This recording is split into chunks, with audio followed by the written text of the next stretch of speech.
was asked if I would tell a little bit about the history of the Sachem Rock property. So that's what I have got here, history. And the Sachem Rock was known to the native people long before the Pilgrims ever hit Plymouth, because the rock was traditionally a meeting place for the different tribes. We have a map here, which you can see later, of old paths, and we have the rivers which the Indians traveled on. The Matfield brought the Indians from Randolph, the Setauket brought the people from Duxbury area, and the Taunton River brought them from down Fall River, New Bedford area. So they all met here to hold tribal conferences.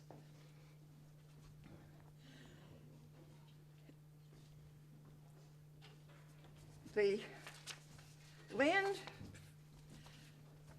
Massasoit actually owned all of this property naturally, but they didn't own it. And the first deed that has ever been registered in Plymouth County Registry of Deeds is the deed to this property from Massasoit to the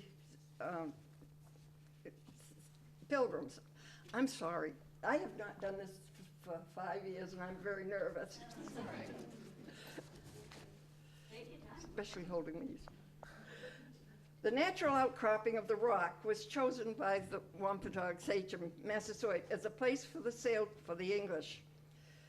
7 miles, first deed was 7 miles east, north, south, and west. It encompassed the towns of Bridgewater, East Bridgewater, Brockton, and West Bridgewater. Also parts of Hanson, Halifax, and Whitman. The mileage took place from the weir in the river and can still be seen. There is a picture of it up here on the table. The weir is like a V made of rocks in the Setauket River. And if you take a walk up Bennett Lane, you can still see it. It's quite interesting to think that it's lasted over 300 years. Miles Standish, Samuel Nash, and Constance Southworth signed the deed, and I think I told you the original of the deed is in Bridgewater, owned by Old Bridgewater Historical Society. Although the deed was signed in 1649, it wasn't until June 3rd, 1656, that the new Duxbury plantation was incorporated by the name of Bridgewater. This was the first inland territory from Plymouth. Captain Miles Standish received 300 acres of land on the south side of the Setauket River. In 1660, Samuel Allen was the first settler here. His house was down off of Spring Street. When you go down Spring Street opposite Cook in Oregon, there's a road to the left. And there is also a site marker there that tells you that Samuel Allen's house was further down that road. I've never been in there. Someday I'm going to before I go. The first English settler on this property was Robert Latham and his wife Susan Winslow. They came in 1665. Their house was a garrison that sat on the southeast side of the river. The garrison was a fortified place of refuge for colonists in case of Indian attack or fires. We're not absolutely sure, but Edna Whitmore felt quite certain that if you go out and look back toward the factory area, there's a dip in the land, and she felt quite certain that that was where Robert's house was. By 1667, he had built the first sawmill in this town. Through the years, I'm talking about right up until we were kids, we always heard how wonderful the Lathams were. Mr. and Mrs. Latham were the first settlers. They were wonderful people. But when they were doing this research for the National Historic Project, they found that before coming to Bridgewater, Robert had been indicted and convicted of felonious cruelty to a young servant boy, harsh treatment, including severe beating, which resulted in the young boy's death. and his wife, Susanna, had been found culpable. Robert was sentenced to be burned on his hands and lose all of his personal property. I have a feeling that's why they left Plymouth in 1665 and came here to East Bridgewater. However, in East Bridgewater, they did live a very nice life, and they had many descendants that lived in East Bridgewater who really were very nice folks. And I think, is Marjorie, you're Marjorie here? I don't think so. She was coming, but I No. was there. Well, Marjorie Windsor Swanson lives in Arthur Latham's house, and on Plymouth Street was Robert Latham, and I knew both of those men, and they were wonderful people and lived a very good life. So they took care of their ancestors' reputation. By 1675, relations between the Indians and the English had turned sour. Philip took over for his father, Massasoit, who died, and he was very upset with the Pilgrims taking the Indians' lands, and also by the fact that they had killed many of the brother Indians. And so he led the insurrection, started it in 1675. On April 9th, 1676, a small group of Indians entered Old Bridgewater, burnt the house and barn belonging to Robert Latham while the family was at church in West Bridgewater. They didn't have a church here. We did not have a church in East Bridgewater until quite some years later. A month later, the Indians returned and burned all but one house in the town. And tradition has it, the reason that house wasn't burnt was that Nicholas Byram's wife befriended the Indians and served them hard cider. Thus, their house was saved. That comes down, every once in a while you find some little notation about it in the history of the town. Back to Robert Latham. He rebuilt his farmstead, and there is historical marker, as I mentioned, down on the field so that you can see pretty much where it was if it isn't the exact area. Robert Latham died in 1688, and his son Chilton took over the property and was a prominent citizen of the town. He lived a good life. 3 years before Chilton's death, he turned his property over to his son Robert. In 1749, Robert and his cousin Joseph, who also had part of the land along the river, drew up new deeds which allowed Joseph to own the part that had the rock on it. In 1758, Joseph enlisted in the expedition to Canada during the French and Indian Wars. He died that year, but had divided his land between his sons, Seth and Nathaniel. Seth received the part with Sachem Rock on it. Nathaniel died a year or so later, and now Seth owns the land all again. However, Seth fought in the French and Indian Wars. He responded to the alarm of April 19, 1775, at the start of the Revolutionary War, and over the years, Seth sold off parts of the farmland, and in 1808 sold the farmland to Ezra Kingman. Now we get to another man who was prominent, but he held mortgages on a lot of property, and a lot of property defaulted, and Ezra ended up owning a lot of property. Ezra lived on Central Street, the second house beyond Strong Avenue going toward Hanson. He was a manufacturer and a merchant. And it says, he bought and held mortgages in several pieces of real estate, and his father, owned the forge on Snow Meadow Brook. His father was Captain David Kingman, and he owned several properties.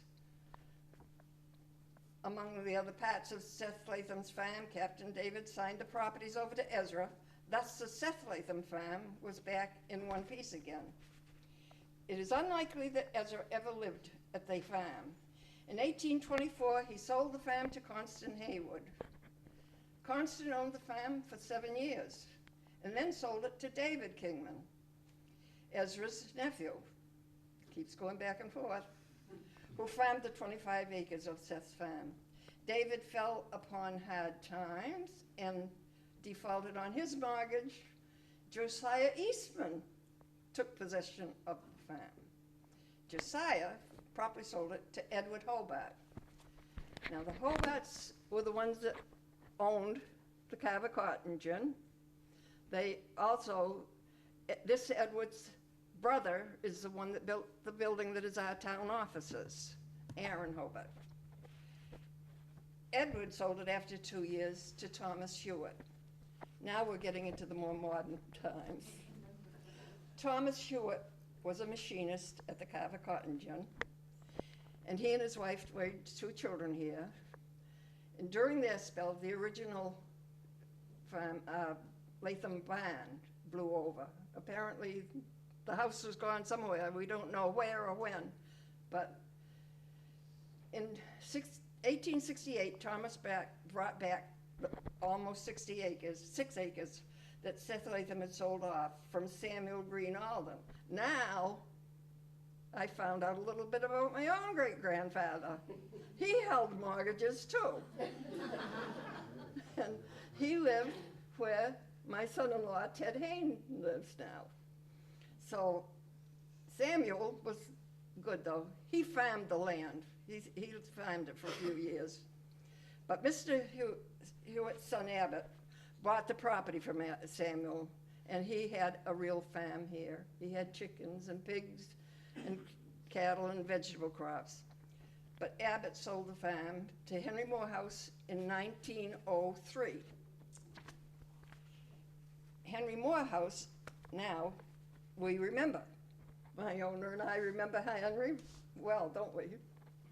And he was in the shoe last business and was quite comfortable. And he ran this property as a gentleman's farm. And he raised his 3 sons and daughter here. And they were very social people, very sociable, and the kids were great kids. We knew them in school. But in 1926, the original house burned to the ground. And Mr. Morehouse built the present house here. And when you come up to the table, there is a picture of the house that burned. And it was quite a big house. Mr. Morehouse died in the 1930s, and Mrs. Morehouse continued to live here until 1949, when she sold it to Mr. and Mrs. Joseph Ringett. The Ringett stayed here less than 2 years, selling the property to Chandler Hall of Brockton. He ran a Plymouth Chrysler garage in Brockton. Hall's Plymouth Chrysler garage. Some of you may remember it. Mr. Hall died in 1958, and Mrs. Hall sold the property in 1961 to Dr. Bannerman. The Bannermans again ran it as a gentleman's farm with sheep, chickens, as well as a horse. And of course, we who lived in East Bridgewater remember him as young Dr. Bannerman. He was young Dr. Bannerman in his 90s. The man next door to me had a stroke, and I called Dr. Bannerman, and he said, "I don't want him practicing on me, Margaret." I said, "Joe, he has been in the service. He's won a Purple Hat. He knows what he's doing." "Well, I'd like the old doctor better." And I said, "Well, you're not going to get him." Mrs. Bannerman passed away in 1979, and Doc sold it in September of 1997 to, Mrs. Bannerman died in 1997. On May 28, 1998, the selectmen received a letter from Charles Parris, attorney for the estate, saying, "Dr. Bannerman's heirs have requested that I write you to see if the town would be interested in purchasing the above described real estate." I have a copy of the letter in my big notebook. They feel that the property would make an ideal place for a senior center. I felt very privileged to be asked to serve on the ad hoc committee to look into the purposes of and possibilities of buying the property and give suggestions to the selectmen at the time. And I served on that, it probably took us close to a year. The article passed overwhelmingly. There were 3 no votes. Everybody else voted yes. The Historical Commission then took over, and we had an archaeological dig by a professor from UMass Amherst, and we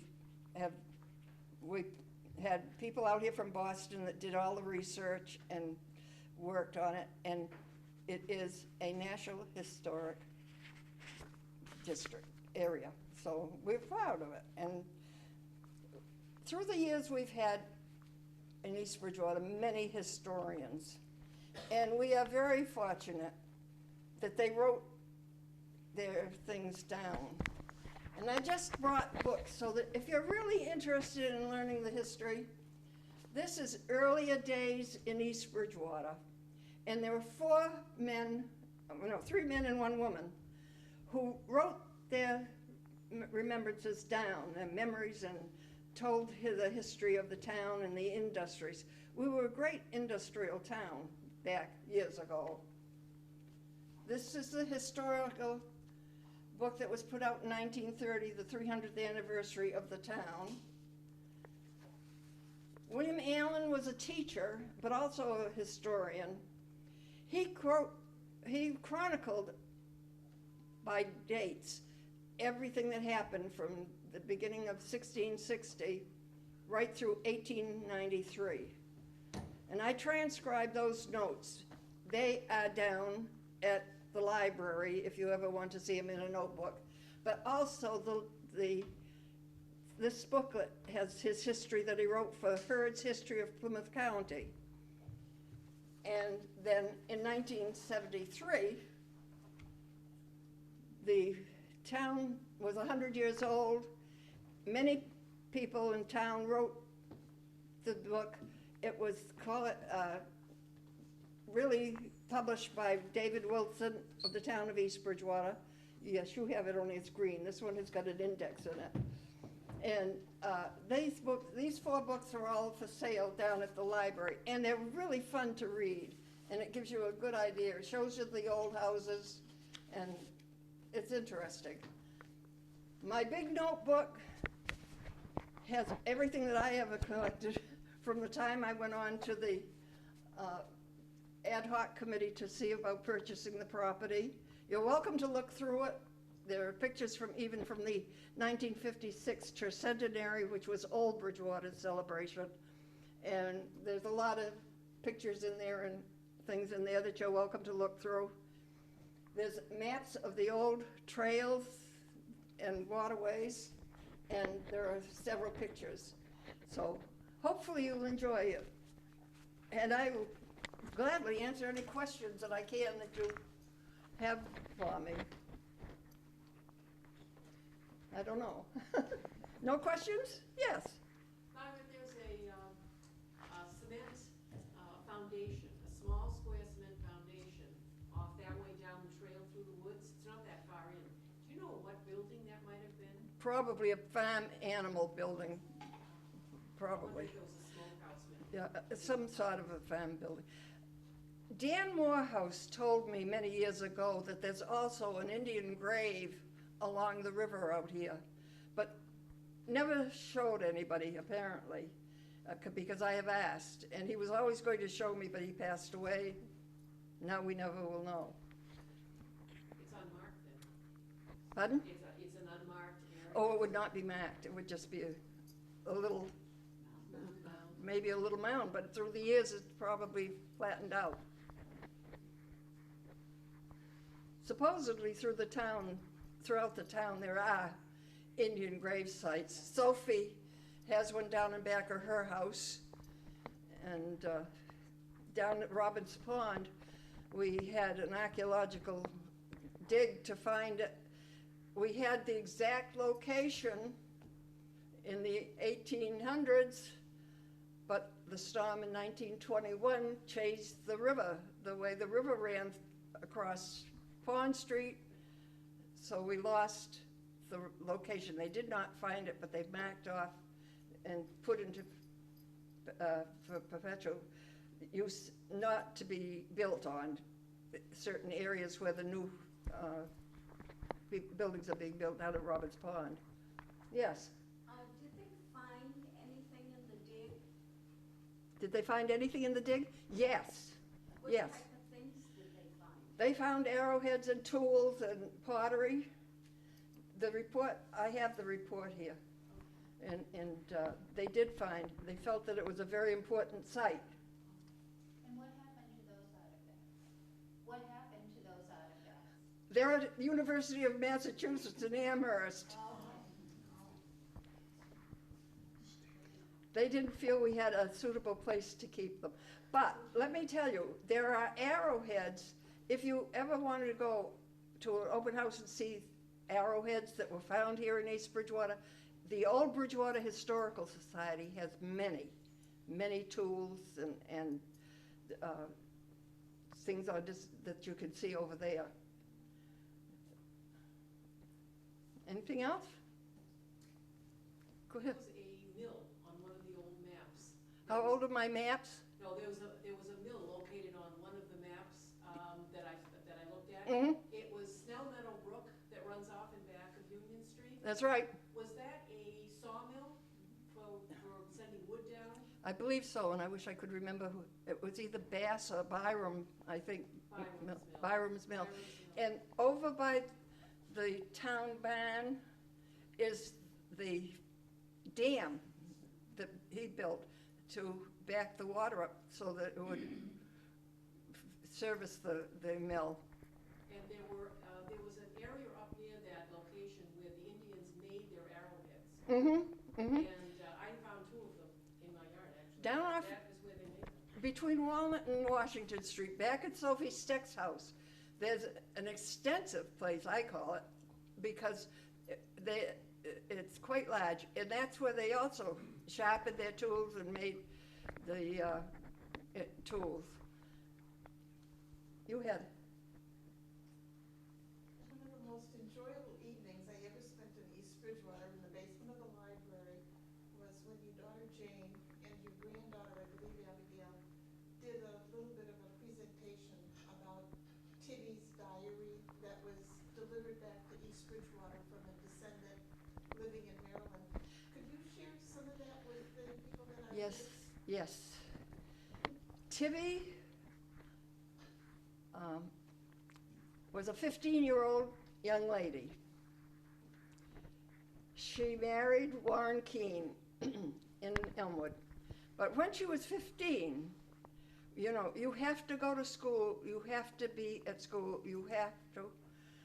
Mr. Allen was her teacher. In the things in her diary, she scathes them. She doesn't think much of Mr. Allen. However, she doesn't always go to school. If it rains, she might stop off and see Mrs. Condon on her way to school and spend the day there with Mrs. Condon, who lived on the way. Tibby lived on Union Street. She would be out until 2 or 3 o'clock in the morning. They walked the railroad tracks from in back of Union Street to Abington and partied. It really is funny. I have that diary at home. And she did do a tape. They did a tape. I think there were a couple tapes, but I have never found it because it was Abigail and Jane. But her father ran the hotel in the center of town, and her sister was a teacher at the Pond School. It's interesting. It's funny. Because we think the teenagers now are bad. Where was the hotel in town? Pardon? Where was the hotel in town? Right in the center of town, where the insurance company is. There were 2 buildings there. There was a hotel and a home there, and it burned down. There was another one, Mrs. Crombie's Inn, was up where the library is. And and that burned down. Oh, there's been a lot of fires, but I don't feel comfortable saying too much about them because I don't have the dates with me to know what I'm talking about. But Timmy's diary, if anybody is interested, I think there's a copy of it at the library, I'm not sure. But she was quite the girl. She was funny. And her nephew, the sister that was a school teacher, married one of the Kingman boys, and he passed away. He died in the Civil War, and she and her son went out west, and her son became a governor of Wyoming. I mean, it's fascinating. You get into genealogy, and it's just so interesting. When I started reading them, they said Edward Hobart owned this property. I don't know he didn't. No, he didn't, because Edward Hobart I knew wasn't old enough. So then I went and got the genealogy of the Hobart found, yes, he did. Yes, he was old enough. It was my Edward Hobart's uncle. And it's fun to see what they did and what they didn't do and who they were. And it doesn't make you any better person, but it's just fun to know what they did. Yes, Sophie. Who was the last one that lived here from the Bannerman family? Who was the last one to live here from the Bannerman family? Donald Jr. Donald Jr.? He was the last one, and he ultimately lived up with the housing for the elderly on Riddell Road. Pat was here Saturday, and we were happy to have her.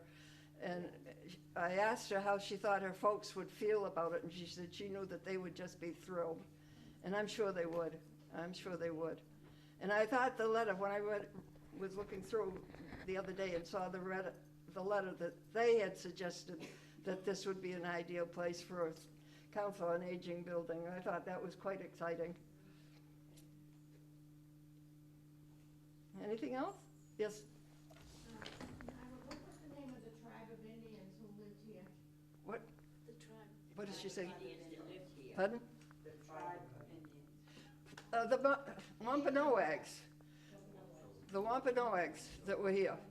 You got someone that can tell you about them right beside you.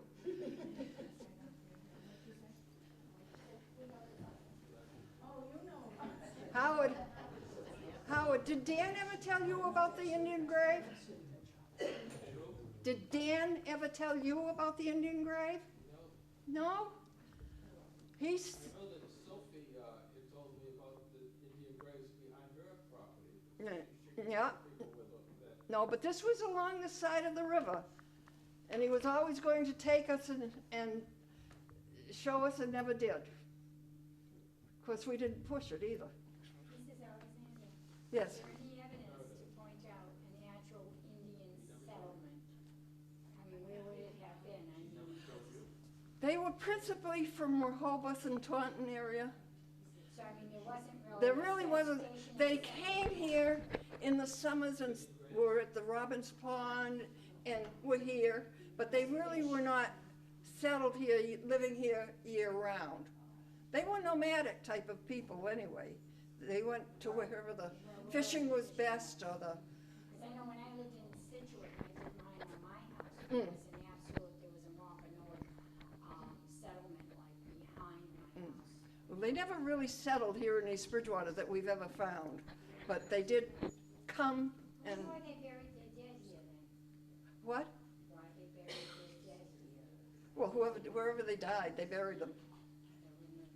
But they were so this, you know what I mean, so into afterlife. I mean, even when I took archaeology at Bridgewater State, they said, pray that you never dig up an Indian grave. No. You know, you've got problems. It's illegal to disrupt an Indian grave. It's illegal to disrupt any grave. True, but with that, you know. Now, did the Sachem Rock have a religious significance to the Indians? I think they felt it was holy. Oh, I know, this big beech tree out here, The Bannerman boys told me that it never produced any nuts, beech nuts, until one day they had a huge sale out here, yard sale, and there were some Indians that happened to come by from down on the Cape, and because it's Sachem Rock, they thought, this is a good time, like we could go in and see what we wanted to see. And they came, and they said that the beech tree to them was holy. And they hugged, 4 or 5 of them hugged the tree, and according to the Bannermans, every year since, the tree has borne nuts. So who knows? Who knows? It has an aura about it. The most beautiful night I have ever spent, just peaceful and nice night, was the night that the ghost walkers wanted to go through the property. And they had permission if they could get someone to sit here. Well, Mrs. Oakes, Sandra Oakes, myself, and my granddaughter thought, fun, we'll be here. I have trouble with my back, and I am not able to walk much. So I sat outside. The moon was full. It was Halloween night, 2 years ago, 3 years ago, Halloween night. The moon was full, just huge, and the mist was coming in over the field. It was just so peaceful and so wonderful. It really is the most wonderful night I've ever had, just me and the night air. Sandra remembers the walk through. He did say he found someone, but I never found anybody. Does anyone know how old that tree is? Sandy, do you? I would say it's got to be 300 years old, I would think, according by the girth of it. Meredith says it was there in the 20s. Oh, it's always been here, yes. Now, a friend of mine was the director of exhibits at the plantation, and she married a man who's always lived in Chiltonville down in Plymouth. And there are some trees in Plymouth that were there when the Pilgrims were there, and they weren't as big as this one.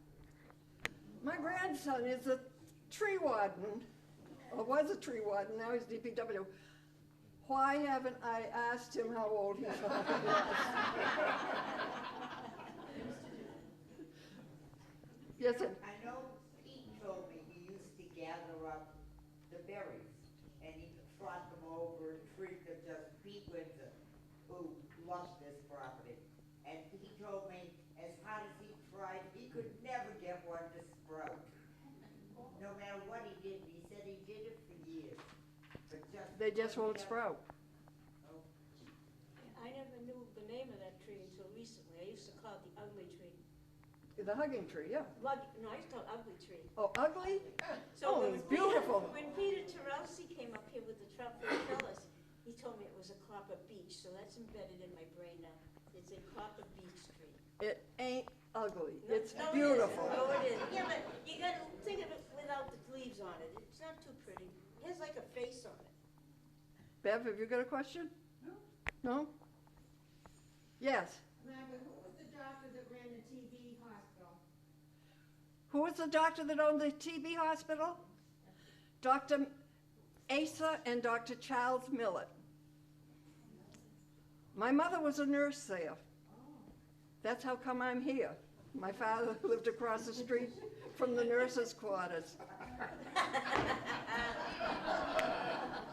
And he saw my mother, and they married, and here I am. My father left he died when I was 11, but he left more papers. And if you should go into my house, there are even more papers. I have diaries from a great-great-great that was in the Revolutionary War. My grandfather was in the Civil War. And I've got my great-grandmother's diaries. I have got papers. And my oldest grandchild says, when you go, there's going to be a dumpster.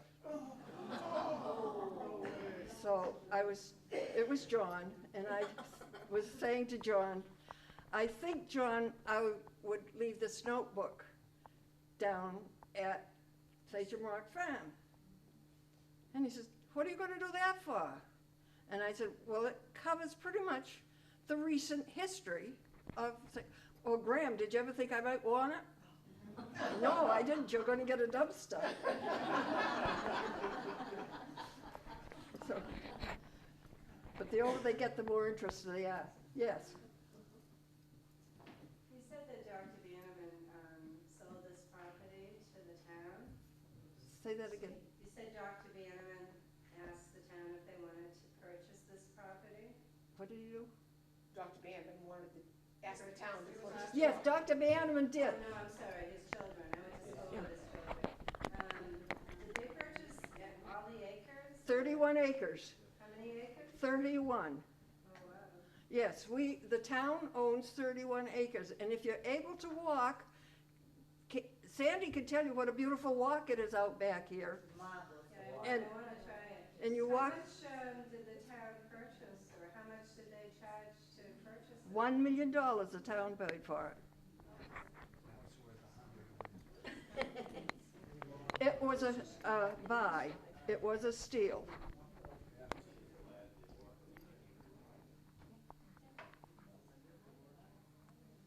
Anything else? Yes. You said that the pathway, it went into part of Hanson? Do you know what part of Hanson? Is it near the hospital? No. This is the map. Okay, thank you. This is another thing that Richard Bartlett, we were very, very fortunate to have Richard Bartlett here in town because he did 2 or 3 maps that are for sale at the town, too, at the library. It's fun to look at them, and it's only $1, so Edna Whitmore was a very fine teacher, and she was a historian. I have a lot of her papers. It's good. Fun. Yes. I know that Dr. Bannerman had his office downstairs. Down south. Did anything happen with that? I mean, he must have had a lot of old stuff down there. I don't think there's anything left of the office down there. I don't. No, Mhm. they said no. It's what? Peter said no. they No, hadn't taken no. everything out. I didn't think there would be. Oh, okay. We can It would be dangerous to have the people go downstairs, you know. Remember the stairs? Yes, I do. It's right under where Nancy's office is now, the director's office. Yeah. But I thought maybe we'd have some more furniture or something, or No. cabinets or I something. think it all was bad. Pretty much taken out. It all rotted, they said. Well, I guess we can close the camera off. What year did Dr. Banner move his offices up here? Yeah. He was here almost 40 years.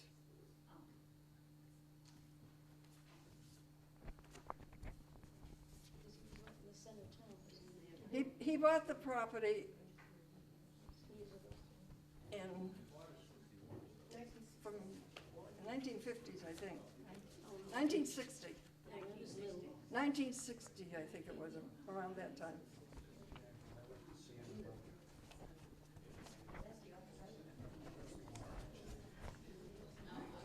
Where was his office before he moved here? He had his office in his home down in the center of town. He had 2 places he had his office, one in a house on Maple Avenue, and the other, he had his office in it's condominiums now, but it's the building right behind Little Peach, or whatever the name of it is now. That was his doctor's office, his father's doctor's office, rather. So he moved into the house, and then when this came up for sale, he sold that house and moved here. Yes. You keep mentioning that there was 2 Dr. Bannermans. There were 2. I just know one. Well, No. I'm older than you. Old Dr. Bannerman was a school doctor when I was in school in the early 1930s. My Dr. Bannerman was the school doctor Yes, yes, yes. After World War II. And all that equipment he had downstairs was his father's. I went to school with Paul and Donald and Patricia. They That's were right. all in my school. That's old Dr. Bannerman or the young? That's young Dr. Bannerman's family. Old Dr. Bannerman had, I guess I didn't know the old. old Dr. Bannerman's I three, thought he was old. the three children of old Dr. Bannerman were young Dr. Bannerman, Florence Bannerman, Churchill, who was a teacher and ran a kindergarten down on Dean Place. Her name And- was Frances. And Frances, who was a hostess at the Joppa Shop and at the, No, No, Francis was the teacher. Red coat. what? Dorothea was the hostess. Dorothea. She was the youngest one. Oh, And Dr. Bannerman, The red coat. Donald Bannerman was. Dottie, was the- Frances, no, who's it? Dottie Bannerman, I'm sorry, Dorothea was the hostess at the Joppa Shop, thank you. And also the red coat. You might have, I don't know how long you've been in town. Seems like yesterday that the Joppa Shop was a going place, but it isn't. I lived in Elmwood, right behind the church. And I was born in 1942. You're Julie. Huh? Are you Julie? I'm Donna Chamberlain. Oh, Donna Chamberlain, oh, But, you know, I went to school with Paul Bannerman, and I knew his sister Patricia, and I knew Donald. yeah. I knew, there was like 12 children. No. There were 5 children. There were 5. I thought there was one in every grade. No.